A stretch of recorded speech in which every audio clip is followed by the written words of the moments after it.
Mga kauhahaso karon na napunta diri sa may makilala mga idol no. Atong gianhi kini ilang gitawag na Batasan Falls na makita na to diri sa makilala, so mauna ni diri mga idol no. Pababa na ta sa maong area.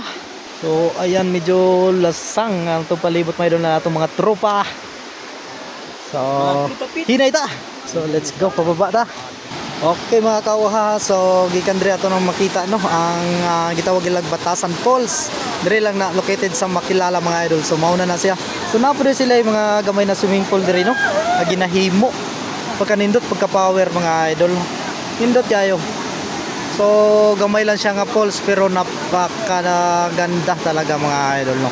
So mauna ang gitawag ilag Batasan Falls. Init nga tubig? Ha? Mainit pa dai. Mo ni hot spring mga idol. Oh, hot spring siya, mao na siya murag nagusok-usok siya gamay da no.